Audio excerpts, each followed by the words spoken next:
Hi, today we're lucky enough to sit down with Matt Waddell to talk about some pertinent topics here in the insurance kind of industry. So Matt, I just wanted to start with, could you give me a quick history of your experience in insurance? Yeah, thanks a lot. Thanks for having me and giving the opportunity to share what's going on.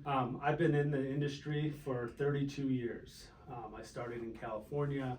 I was an attorney in the industry for a decade, and now I'm actively working still in the industry to this day. I just want to dive in with a pretty easy first question here, and that would be, is homeowners insurance required by law, or is that required by a mortgage lender? And from my experience, it's not required by law. The mortgage or the banks or the loan industry has done a good job by protecting their interests, right? If they're going to give somebody X amount of dollars, then they want to be protected if something happens to their investment, right? And so they have made it a requirement, from my experience, that if you have a loan or a mortgage, then they're going to make sure that is protected through insurance. And if a consumer doesn't protect it through insurance, they will force insure the house. They'll go in the market and buy it for you. And is that usually a lot more expensive? A lot. From my experience, it's at least triple. Wow. Well, can you explain what an HO6 policy would be or how that applies? Yeah, the HO6 is a generic industry term for somebody that buys into a condominium, a townhome, or even a single family home that's part of a homeowners association. And so what that policy generally does is it gives people protection for their responsibility of the structure that they purchased. If you're in a condominium situation, you may share a wall, a ceiling, two walls, who knows, right? You may have several. Same in a townhome situation, but usually no more than two walls you're sharing, in my experience.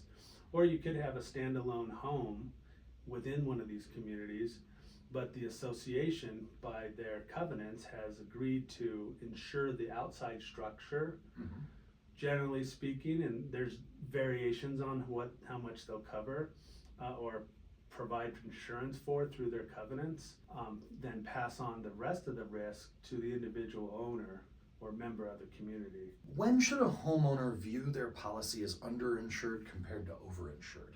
It really depends. From my experience, it's whomever you're working with. It depends on who's entering the information into the tool that each company may be using to establish what that coverage limit should be. Okay.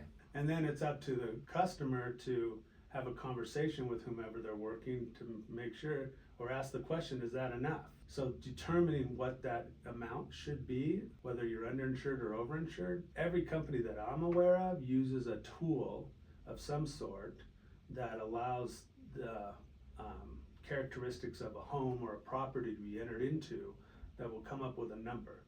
And that tool generally is tied to the construction industry's data of coming up with what is the cost of construction in a certain market area or a zip code. And so that really is a conversation that each person needs to have with their individual person they're working with to come up with the right amount.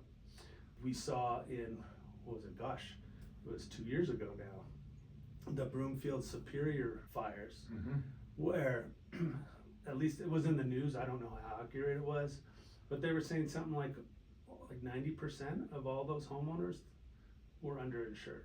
Well, from my experience, it's twofold. It's both sides. One, it's the industry, whomever you're working with, trying to get the sale, maybe, and the customer wanting the lowest price. So they've made compromises. Now they know that even if you're in a suburban area like Broomfield or Superior, that a wildfire can rip through your neighborhood just as well as it can up in the mountains or out in the prairie. It can happen right here in your backyard.